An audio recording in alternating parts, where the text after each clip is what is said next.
Assalamualaikum Bapak Ibu warahmatullahi wabarakatuh. Waalaikumsalam.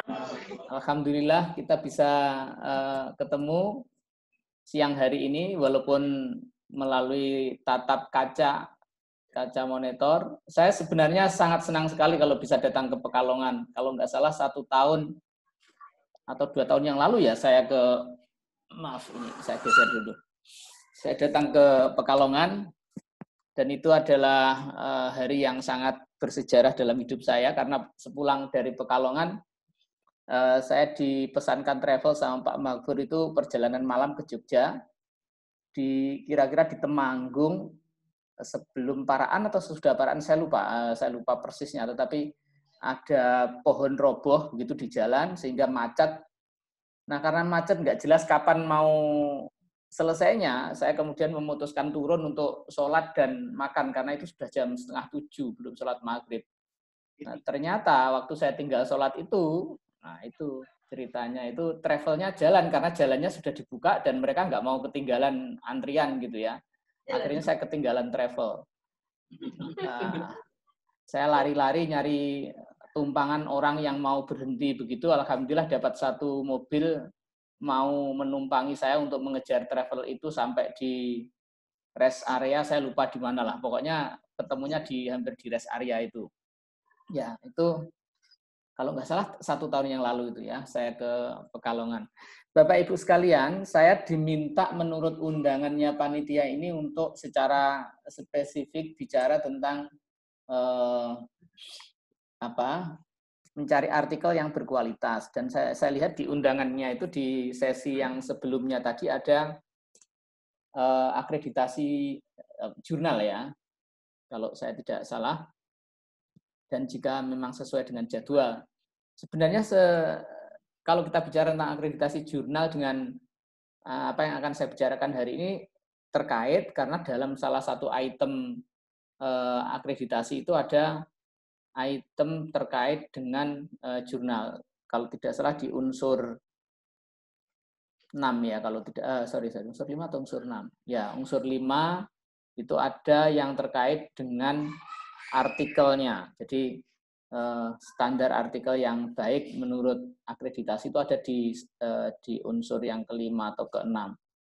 Nah, karena itu mungkin saya akan sedikit saja sebenarnya nanti bicara tentang ini akreditasi, tetapi mungkin akan saya rangkum dalam konteks yang lebih umum saja. Kita nanti bicara tentang artikel yang berkualitas itu sebenarnya seperti apa gitu ya. Itu harapan saya. Dan Bapak Ibu mungkin bisa saya share di chat nanti materinya setelah presentasi ini. Materinya sudah saya siapkan. Oke. Saya sharing.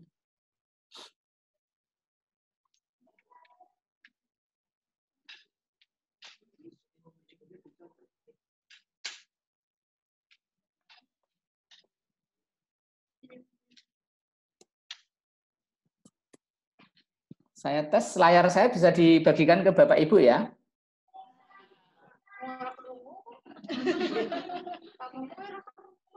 Jelas nggak itu? Jelas. Oke ya, jelas ya. Oke.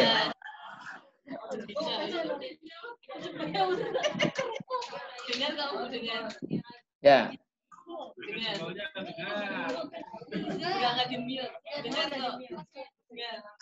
Baik, Bapak Ibu sekalian, ini pengalaman pengelola jurnal ya. Saya yakin Bapak Ibu sekalian juga banyak yang sudah mengelola jurnal. Jadi pengalaman kita itu sebenarnya di dunia jurnal itu ada yang sedikit lucu menurut saya itu. Saya menyebutnya ini semacam paradoks sekaligus parodi gitu. Publikasi. Di satu sisi kita ini pengelola jurnal sering merasa tidak ketemu penulis atau tidak ada penulis. Ya, terbukti dengan susahnya pengelola jurnal itu untuk mencari naskah. Dan urusan mencari naskah susah itu dialami oleh jurnal di level manapun gitu ya. Jadi misalnya saya mengelola jurnal yang di Sinta 3 begitu ya, kita ya lumayan susah nyari naskah gitu. Tetapi di Al-Jami'ah pun gitu, bukan berarti yang sudah Skopus itu kemudian mencari naskah susah itu. Sama saja ketika jurnal Al-Jamiah itu pengen publikasi ya kita susah mencari naskah. Mungkin tapi bedanya kalau kita di Sinta 3, Sinta 4, Sinta 5, Sinta 6 itu susahnya mencari naskah dia, asal naskah saja susah gitu. Tetapi kalau di jurnal yang seperti Al-Jamiah itu mencari naskah yang selevel dengan jurnalnya itu yang susah gitu ya. Jadi banyak naskah yang masuk, kira-kira kalau dihitung rata-rata per bulan itu ya bisa 25 sampai 30 naskah yang masuk per bulan ke Al-Jamiah. Tetapi yang layak untuk bahkan untuk sekedar dibaca reviewer saja, ya, layak dibaca reviewer itu bukan layak terbit ya. Ini baru layak dikirim ke reviewer saja itu sekitar 20%. Hanya 20% pengalaman saya di Al-Jamiah seperti itu. Kenapa? Karena yang 80% ini ada banyak alasan untuk tidak lolos, mulai dari kadang yang dikirim ke Al-Jamiah tapi pakai bahasa Indonesia misalnya gitu. Nah, kalau sudah ke Al-Jamiah pakai bahasa Indonesia kan susah, kita mau diapain naskah yang seperti ini ya. Terus kemudian lagi misalnya tidak memenuhi ekspektasi Al-Jamiah. Jadi Al-Jamiah itu ekspektasinya adalah Journal of Islamic Studies gitu, tetapi yang dikirim ke Al-Jamiah bukan artikel yang terkait dengan Islamic Studies. Demikian juga kadang kita ketemu dengan naskah yang tidak sesuai panjang artikelnya dengan Al-Jamiah. Jadi misalnya Al-Jamiah itu 7.000, 6.000, ada artikel sepanjang 3.000 sudah dikirim ke Al-Jamiah. Dan ini membuat tumpukan artikel yang tidak layak untuk dikirim ke asesor menjadi sangat banyak. Jadi kalau antriannya panjang itu biasanya memang kebanyakan karena naskah-naskah yang sebenarnya ya menyita waktu editor sebenarnya. Nah, itu di satu sisi. Jadi saya tidak tahu apakah di Pekalongan mengalami ini atau tidak, tetapi kita sebagai pengelola jurnal sering merasa tidak ada penulis. Gitu. Tetapi di sisi yang lain, setiap kali saya diundang di acara-acara workshop penulisan artikel ilmiah, ini banyak sekali orang yang tidak tahu kemana harus publikasi. Dipublikasi kemana saja tidak tahu gitu. Nah, gimana mau publikasi ya kalau nulisnya saja tidak tahu ke mana gitu. Jadi banyak orang tidak mengenal jurnal. Jadi kalau misalnya kita survei begitu, saya belum pernah survei ya tetapi ya, mungkin kita perlu survei juga di antara teman-teman kita sendiri gitu. Misalnya, apakah Bapak Ibu tahu jurnal di lingkungan PT KIN yang terakreditasi Sinta 1 dalam bidang Islamic Studies, yang terakreditasi Sinta 2 dalam bidang pendidikan, misalnya. Kalau Bapak Ibu dari pendidikan, ya berarti kan harusnya tahu jurnal apa saja di lingkungan PT KIN itu yang dari akreditasinya S2, S1, S1 kayaknya belum ada ya kalau pendidikan ini. Teman-teman kita di JPI, jurnalnya Tarbiyah UIN Sunan Kalijaga sedang dalam proses untuk mengajukan diri ke Skopus. Ya, kita belum tahu hasilnya, tapi yang jelas prosesnya sudah masuk di tahap evaluasi. Jadi kalau misalnya nanti mereka lolos ya mungkin mereka akan jadi jurnal tarbiyah pertama gitu ya. Yang secara khusus tarbiyah karena yang 4 atau 5 yang sudah masuk ini kan Islamic Studies secara umum, tidak khusus ke tarbiyah. Jadi nanti akan jadi jurnal tarbiyah pertama yang bisa lolos ke Skopus kalau itu berhasil ya. Nah, jadi kita punya gap ini, gap antara pengelola jurnal dengan gap di para penulisnya. Nah, siapa yang bisa menyelesaikan gap ini ya, saya kira ya kita sendiri sebenarnya ya. Mungkin dari pihak pengelola jurnal sering-seringlah menyapa para dosen, para mahasiswa gitu, biar mereka tahu jurnal kita seperti apa. Nah, karena terkait dengan dengan materi saya tadi, mungkin saya akan langsung saja ke khusus bicara tentang kriteria artikel jurnal itu. Oke, ini yang kriteria yang saya buat berdasarkan naskah-naskah yang kita tolak di Al-Jami'ah. Jadi mengapa sebuah naskah kita tolak itu karena rata-rata itu karena tidak ini gitu ya. Jadi misalnya seperti itu. Tidak ini. Nah, tidak ini itu yang pertama adalah riset. Nah, syarat paling penting dari sebuah artikel, sebuah jurnal ilmiah itu adalah berdasarkan riset gitu.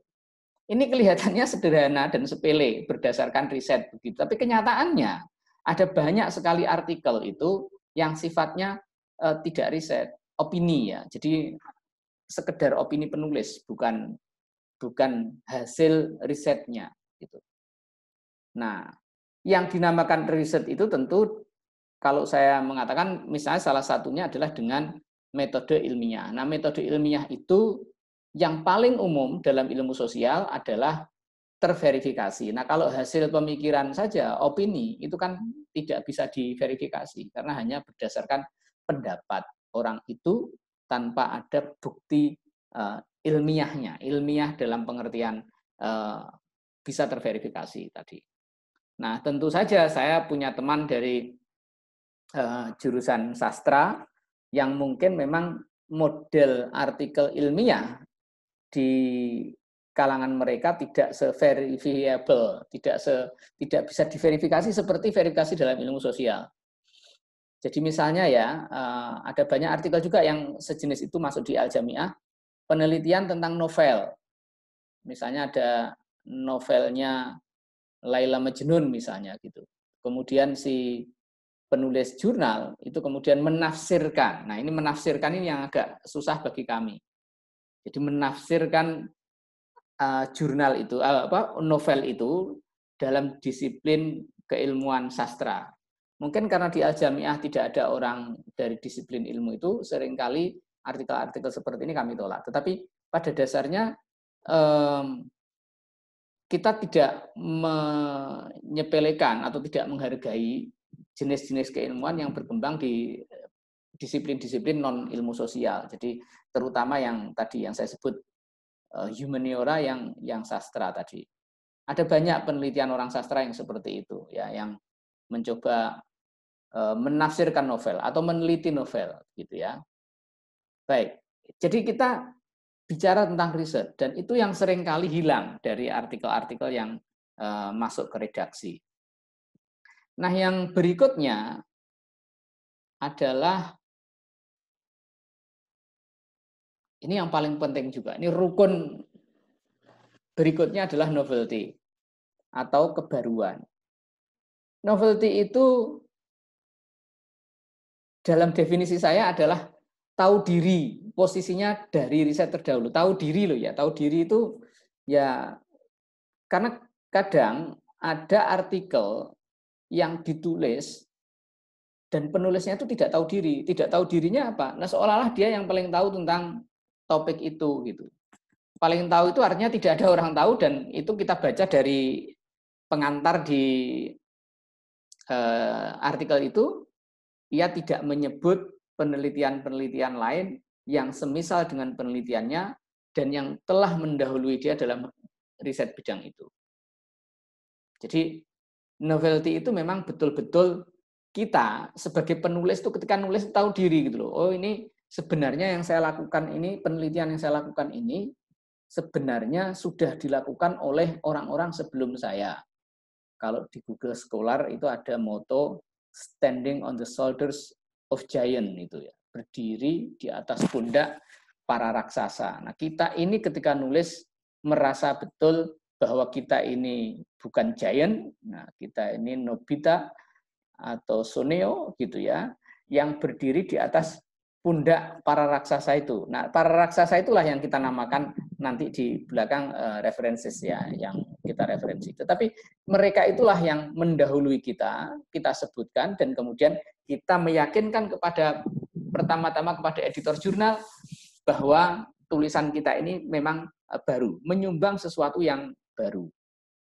Nah, kebaruan ini kalau saya ditanya kadang tergantung levelnya gitu ya. Baru untuk ukuran skripsi misalnya dengan baru atau novelty untuk ukuran skripsi, dengan novelty untuk nulis tesis, dengan novelty untuk menulis disertasi itu tentu berbeda.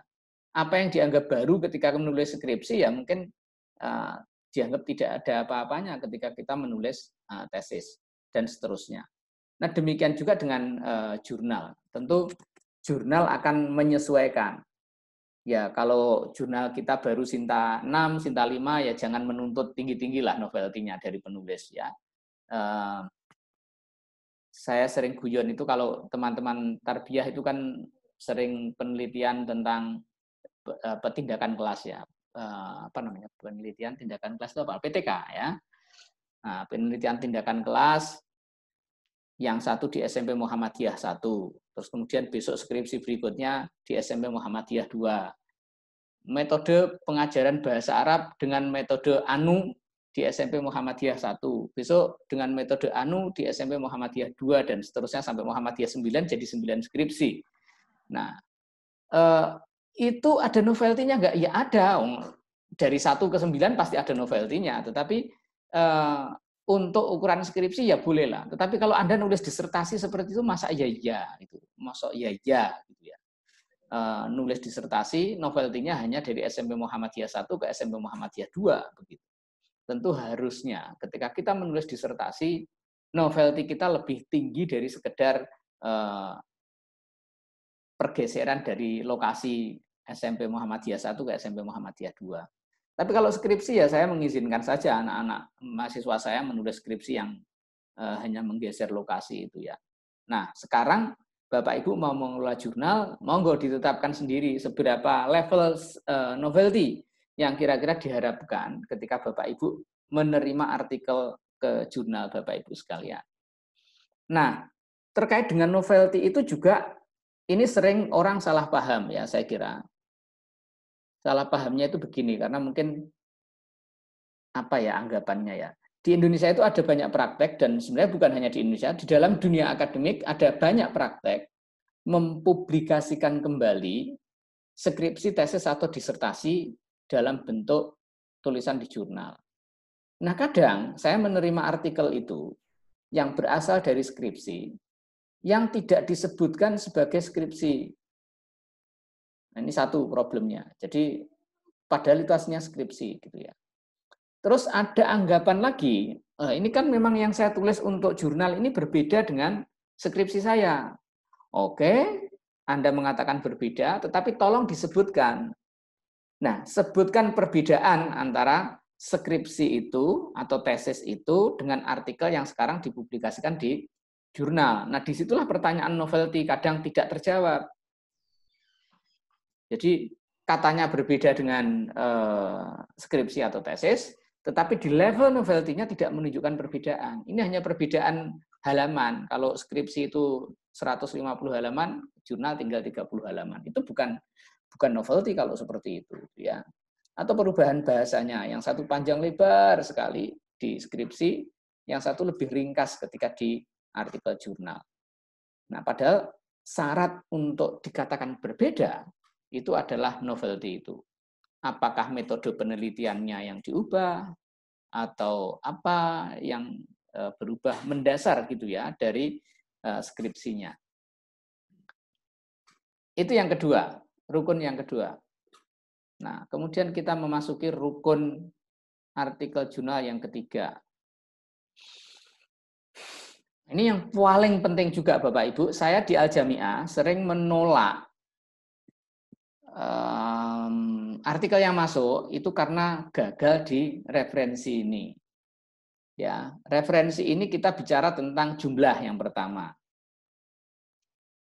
Kalau di Al-Jami'ah kita sering guyon, oke, kita buat saja angka minimal 30 gitu kan. Ya kalau bisa 40. Yang sedang-sedang 60. Yang bagus itu kalau referensinya ada 90 misalnya. Ya, tapi itu sekali lagi sama seperti novelty, sejauh mana kita mau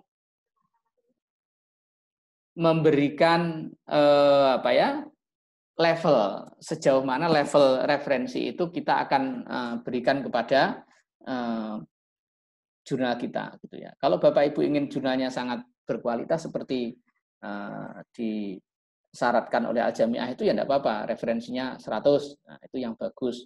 minimal 30 gitu. Tetapi saya sendiri mengelola jurnal inklusi S3, levelnya baru S3. Itu ya saya minimal saya kalau nyari artikel ya 25 gitu. Bahkan saya tulis itu di ketentuan pengiriman artikel template-nya. Kalau mau mengirimkan artikel ke jurnal inklusi minimal referensinya 25 gitu ya. Nah, referensi itu terkait dengan novelty tadi sebenarnya. Ini kadang juga orang sering sering tidak bisa membedakan antara referensi sebagai data dengan referensi sebagai tinjauan pustaka. Jadi yang dinamakan referensi itu kan ada dua sebenarnya. Nah, referensi sebagai data literer, dengan referensi yang itu kita diskusikan, kita bahas dalam konteks kita merumuskan novelty gitu. Nah, kalau kita bisa membedakan, maka kita tahu kalau ada orang yang bicara tentang referensi yang dibutuhkan adalah minimal itu 5 tahun terakhir misalnya. Jadi misalnya 5 tahun terakhir itu yang dibutuhkan ketika kita bicara tentang novelty tadi, referensi untuk novelty itu. Jadi riset kita itu dikatakan baru kalau kita membaca 5 tahun terakhir ini artikel terkait di dalam topik kita itu apa gitu. Nah, ini berbeda dengan referensi primer. Misalnya Bapak Ibu sekalian menulis pandangan Al-Ghazali tentang pendidikan atau meneliti tentang Al-Ghazali tentang pendidikan. Kalau referensi seperti itu ya tidak kenal tahun, tidak kenal umur gitu ya. Itu referensi primer sebagai data gitu ya. Nah, itu tidak kenal tahun, jadi tidak boleh dibatasi ini hanya boleh 5 tahun terakhir ya nggak bisa. Penelitiannya tentang Imam Ghazali sekian abad tahun yang lalu, sekian abad yang lalu ya itu harus ke belakang abad yang lalu. Tidak bisa pada saat ini terus kemudian dituntut untuk harus 5 tahun terakhir. Yang 5 tahun terakhir itu adalah referensi yang terkait dengan rukun yang kedua tadi, yaitu referensi yang terkait dengan novelty. Jadi itu yang baru itu ya, yang baru itu yang dimaksud adalah referensi yang terkait dengan novelty. Nanti atau saya sampaikan sekarang. Jadi misalnya kalau di kami ini kadang terpaksa ya, terpaksanya editor itu pekerjaannya editor itu kan kadang begitu ya, demi agar artikel ini berbobot, kita bantu penulis kadang itu untuk menemukan referensi terutama yang terkait dengan novelty yang bisa kita lakukan ya, bahwa penelitian tentang metode pengajaran ini sudah banyak dilakukan di tempat lain. Nah, itu sebenarnya editor bisa membantu. Kalau Bapak, saya tidak tahu ini, saya berbicara di depan Bapak Ibu kan sebagai editor ya. Nanti ketika sebagai editor, kita bisa membantu penulis untuk memperkaya referensinya itu. Nah, kita punya artikel yang sebenarnya bagus, tapi ini kok referensinya sedikit gitu ya. Nanti kita bantu penulis itu untuk menambah referensi yang terkait dengan novelty. Untuk mendudukkan tadi di kajian pustaka, untuk mendudukkan posisi penelitian itu di antara penelitian lain dalam waktu 5 tahun yang terakhir. Baik, nah yang berikutnya adalah impact. Nah impact itu ya tadi hampir sama dengan novelty sebenarnya, dampak. Karena begini, ada penelitian yang sebenarnya sangat lokal sekali dan itu mungkin hanya cocok untuk dimuat di jurnal lokal. Misalnya ya, di Al-Jami'ah kami menerima tulisan tentang manajemen pendidikan di Madrasah Ibtidaiyah Anu di Bantul misalnya gitu. Ya kalau hanya manajemen madrasah di Bantul itu impact-nya seberapa gitu. Ya kalau untuk jurnal levelnya Sinta 6, Sinta 5 mungkin kita bisa menerima lah ya. Ini memang audiensnya, jangkauan audiennya itu hanya terbatas di Bantul gitu dan levelnya lokal, mungkin untuk kepentingan skripsi dan untuk jurnal yang tidak memang kita sasar untuk level yang lebih luas. Tapi ketika kita menginginkan artikel yang berimpact internasional, maka ya penelitiannya itu harus didudukkan secara novelty tadi dalam diskusi ilmu pengetahuan internasional, referensinya juga internasional. Nah, penelitian itu dihadapkanlah pada konteks internasional ini. Nah, sebagai penulis juga begitu kita itu. Kadang kita melakukan penelitian itu, ini hanya penelitian kecil-kecilan. Ya, boleh saja kan penelitian kecil-kecilan itu juga tidak apa-apa gitu. Tetapi kita harus sadar bahwa ketika kita merasa ini penelitian kecil-kecilan, ya jangan dikirim ke jurnal yang besar-besaran begitu. Nah, sama di sisi yang lain sebagai pengelola jurnal juga begitu. Kita akan men-set jurnal kita ini di level yang mana untuk level impact-nya. Nah, kadang itu kita gunakan alasan untuk menolak artikel ya. Jadi menolak artikel itu pekerjaan yang berat Bapak Ibu ya. Menolak artikel itu kadang bisa politis Bapak Ibu ya. Jadi yang ngirim ini Pak Dekan gitu, terus kemudian kok kalau ditolak ya enggak enak gitu, tapi kalau mau diterima kok ya begini misalnya gitu kan. Kadang itu yang dinamakan menolak. Tetapi kita kadang bisa mengatakan salah satu tekniknya itu adalah ini dalam hal impact. Ini penelitiannya maaf impact-nya kurang sesuai dengan harapan jurnal kita gitu misalnya. Jadi ini salah satu cara untuk menolak yang agak gentle mungkin dengan melihat ke impact-nya itu. Ya. Oke, ini Bapak Ibu sekalian, saya merangkum saja kira-kira artikel yang baik itu secara secara sekilas kalau saya sebagai editor biasanya melihat kepada 4 aspek ini. 4 aspek ini gagal, maka substansi artikel itu menjadi tidak penting kadang. Ya, kita nggak ngomongin ini metode penelitian dan seterusnya ya Bapak Ibu. Kalau soal substansi itu nanti biasanya urusan substansi itu kita serahkan ke reviewer ahli. Ya, jadi editor itu kan ya tidak semua bidang kita ahli gitu kan, kita tidak ahli semua bidang dan substansi artikel itu biasanya kita serahkan kepada ahlinya, jadi kepada reviewer ahlinya. Jadi ini batasan editor itu biasanya di sini. Sebagai editor kita bisa mengetahui naskah itu berkualitas dan tidak dari minimal 4 hal ini. Nah kemudian mengenai metode penelitiannya itu sahih atau tidak, substansinya itu bagus atau tidak, kita biasanya minta tolong reviewer ahli untuk memutuskan apakah ini secara substansi artikel itu layak untuk diterbitkan atau tidak. Jadi ada wilayah yang kita bagi agar editor juga tidak terlalu intervensi ke dalam substansi yang mungkin bisa salah gitu ya. Bisa salah karena bukan ahlinya tadi gitu. Oke, selanjutnya kita akan lanjutkan lagi di bagian berikutnya. Ini caranya. Karena saya juga pengelola jurnal yang akreditasinya sedang, mungkin ini agak berbeda dengan kalau mengelola jurnal selevel Al-Jamiah. Al-Jamiah itu sudah tidak perlu promosi, sudah tidak perlu nyari-nyari ya Bapak Ibu. Kita itu sampai capek menerima artikel yang masuk gitu ya. Tetapi kalau jurnal-jurnal yang di level-level S3 ke bawah itu kan kita memang masih nyari dan harus pinter-pinter menjaring tulisan.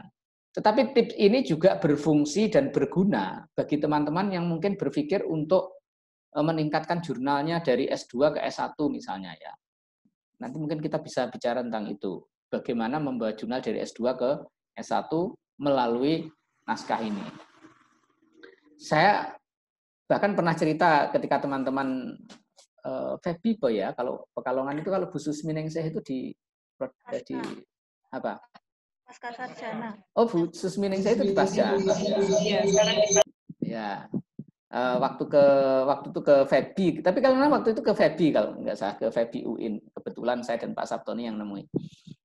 Kalau kita berpikir meningkatkan jurnal itu kadang mending itu kita mikir langsung bagaimana jurnal kita dari S2 itu langsung ke Scopus.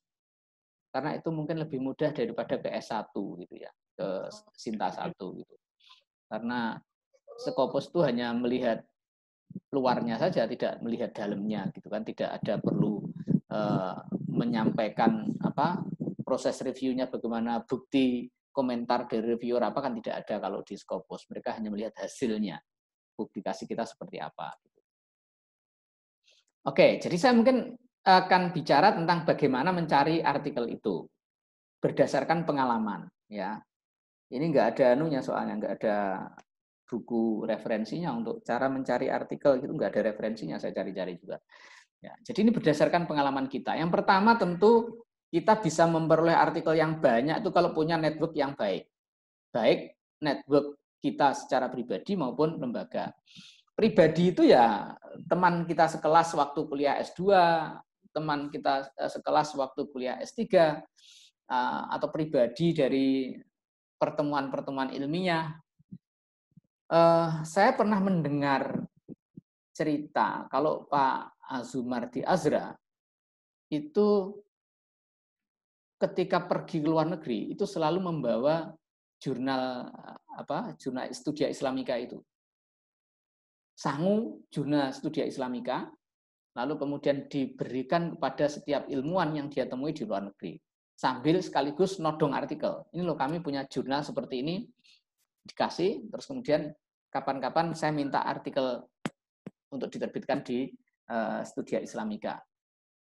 Yang saya dengar ceritanya dari siapa ya, saya lupa. Tapi konon Pak Azumardi Azra melakukan itu, di nodong membawa jurnalnya ke luar negeri, terus kemudian sampai sekarang kabarnya masih seperti itu. Dan itu komitmen yang sangat luar biasa sekali ya. Orang sekelas Pak Azumardi, beliau juga sepertinya masih editor in chief di Jurnal Studia Islamika ya secara resminya kalau nggak salah. Itu masih ngurusi membawa jurnal dan memasarkannya. Bapak Ibu pernah nggak sebagai pengelola jurnal itu kemana gitu, ada acara di Surabaya atau di Jakarta bawa jurnalnya, terus kemudian mamer ke jurnalnya gitu, kok jurnalku nanti, nah silahkan. Kayaknya sih saya belum pernah, saya pribadi gitu ya. Dan waktu saya dengar cerita itu saya pikir oh ya itu teladan yang baik saya kira ya. Nah secara personal kita bisa melakukan itu. Nah kemudian secara lembaga itu asosiasi maksud saya di situ terutama. Saya kira masing-masing prodi punya asosiasi dan kita bisa bertukar artikel lewat jaringan kelembagaan itu.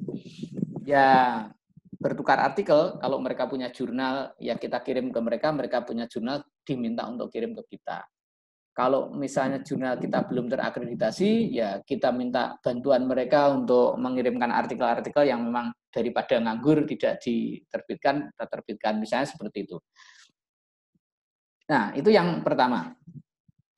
Yang kedua, ini cara dulu banyak dilakukan orang sebenarnya. Cuman saya sendiri di Al-Jami'ah kami juga sudah berhenti melakukan itu, conference ya. Dulu di awal-awal conference Al-Jami'ah kita berhasil mendapatkan banyak artikel. Tetapi di akhir-akhir itu sepertinya tidak banyak artikel bisa kita jaring dari conference. Mengapa? Ya karena jumlah conference itu semakin banyak. Semakin hari semakin banyak orang menyelenggarakan conference. 10 tahun yang lalu, 12 tahun yang lalu mungkin Al-Jami'ah itu termasuk satu-satunya yang menyelenggarakan conference, dan conference-nya itu menghasilkan artikel yang bisa diterbitkan di Al-Jami'ah.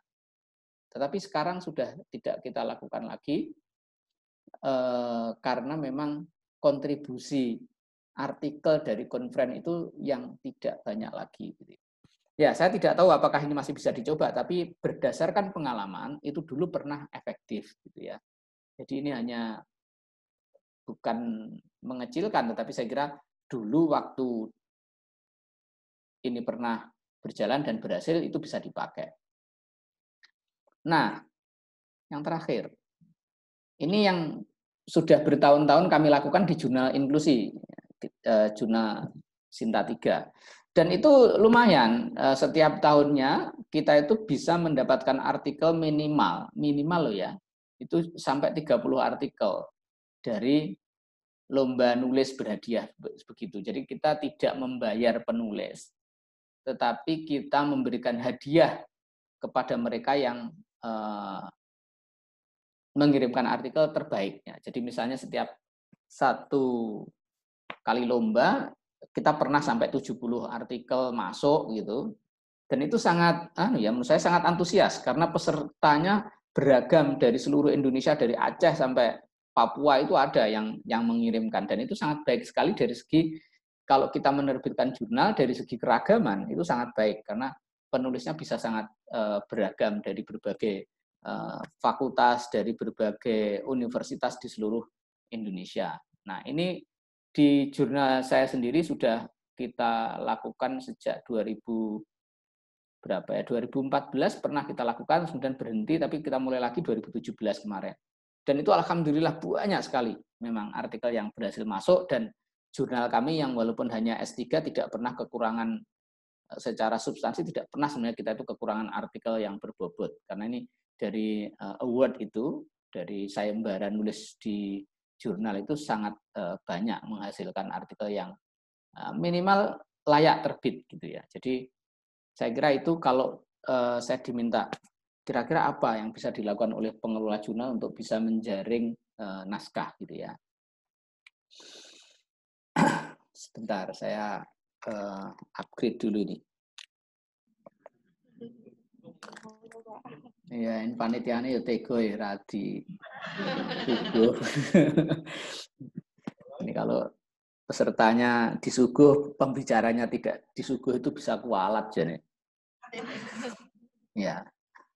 Oke, kita lanjutkan di bagian ini. Saya harus minum dulu karena ini bagian yang agak berat ini, cara mengolah jurnal. Jadi artikel yang berkualitas itu tidak ada yang ujuk-ujuk berkualitas. Itu yang harus kita ingat Bapak Ibu sekalian. Di level manapun ngelola jurnal itu dari level S1 sampai S6, dari level jurnal yang belum terakreditasi sampai jurnal sekelas Al-Jami'ah sekalipun, tidak ada satu artikel pun yang bisa terbit tanpa kita olah. Nah, jadi kan ada yang bilang kalau editor itu penjahit, itu kan begitu ya. Jadi kita ini ngolah naskah piye carane ben pantes, mulai dari sekedar sistematika dan tadi referensi sudah saya sebutkan ya. Jadi kita ini punya kewajiban sepertinya untuk ngurusi naskah orang, sampai beberapa pengelola jurnal itu tidak sempat ngurusin naskahnya sendiri. Jadi kalau ada pengelola jurnal tidak pernah publikasi itu mohon itu para pimpinan dikasih saja beasiswa langsung ke luar negeri jalan-jalan gitu. Nggak tahu nulis karena ngurusi wong gitu kan. Jadi kita ini kadang ngurusi naskah orang sampai tidak sempat ngurusi naskah kita sendiri. Nah, yang pertama adalah ini yang saya sering lihat kalau di jurnal-jurnal pemula itu sering agak kecolongan itu di standar. Kurang konsisten dan di standarnya. Di jurnal-jurnal generasi dulu, seperti Al-Jami'ah, kita biasanya bikin style sendiri. Jadi kalau Bapak Ibu mau kirim ke Al-Jami'ah, misalnya kita bikin Al-Jami'ah style. Bahkan Pak Sabtoni itu menyediakan font khusus Al-Jami'ah. Nah, kalau mungkin dari pengalaman kita, mending style itu ikut salah satu saja yang sudah standar internasional. Misalnya kita menggunakan APA misalnya ya. Turobian, terus MLA misalnya gitu. Jadi pilih satu standar kita pakai sepenuhnya. Udah nggak repot-repot lah kalau dengan cara seperti itu. Jadi standarnya jelas, menggunakan reference manajernya juga mudah gitu, dan itu kemudian memudahkan kita atau meringankan pekerjaan kita sebagai pengelola jurnal. Itu yang pertama. Yang kedua, nah ini judul. Kadang judul yang masuk harus kita ubah. Itu mungkin ada penulis yang nggak setuju, tapi judul itu sudah merupakan kewenangan editor sebenarnya. Karena judul itu harus, kalau bisa, jurnal itu punya karakter. Gitu kan. Nah, karakter itu kalau kita mengikuti judul yang dari penulis, kita kehilangan karakter. Jadi judul itu kalau bisa ya kita sendiri yang punya selera gitu ya. Judul yang lugas, yang tidak, ya kadang yang panjang kita pendekkan, yang pendek kita panjangkan. Maksudnya lugas itu ya sesuai selera, ini sangat subjektif sebenarnya. Tapi intinya judul itu mudah dipahami dan mewakili isi gitu ya. Ini ada di akreditasi sebenarnya ya, kriteria ini termasuk penulis itu tadi identitasnya jelas. Nah, saya punya pengalaman lucu sebenarnya menurut saya. Menurut paham saya dan teman-teman di Al-Jami'ah misalnya, dinamakan identitas penulis itu ya cukup nama penulis, lembaga, dan kemudian email. Nah, lembaga itu ya cukup universitasnya. Tetapi kemarin ada editor akreditasi jurnal itu yang menuntut kalau bisa dicantumkan sak prodi-prodinya. Gitu. di prodinya apa, fakultasnya apa, universitasnya apa. Nah, tapi kalau menurut saya kok, ya menurut saya ya, ini tidak jelas juga sebenarnya yang benar siapa. Kita itu ketika mengatakan bahwa lembaga kita itu universitas, kita ingin merangkul semua orang di universitas itu. Yang melakukan publikasi itu bukan hanya dosen misalnya, bukan hanya orang di prodi maksud saya begitu ya. Jadi bisa jadi yang melakukan publikasi itu satpam misalnya. Satpam kan nggak punya fakultas, nggak punya prodi gitu. Memang nggak boleh publikasi kalau dia satpam, gitu kan. Nah, padahal ada satpam-satpam pintar yang mungkin bisa publikasi. Gitu. Lah iya, maksud saya itu tapi kan nggak boleh toh kita itu diskriminatif begitu hanya karena dosen. Maksud yang boleh publikasi hanya dosen. Nah, nggak masuk akal secara ilmiah gitu ya. Jadi kita hanya membatasi kepada struktur kalau begitu. Maka kalau di kami di Al-Jamiah ya kita pakai universitas, tidak di level sampai ke prodinya. Karena belum tentu orang yang di luar prodi tidak menulis. Tapi monggo lah kalau Anda ikut asesor jurnal Arjuna ya harus ditulis sampai ke level fakultas ya monggo. Abstraknya harus konkret. Nah, ini kan lucu ya, abstrak tapi konkret. Konkret tapi abstrak. Nah, ini karena kebanyakan abstrak kita itu abstrak gitu loh. Yang saya mengatakan ini karena kita sering ketemu abstrak yang abstrak.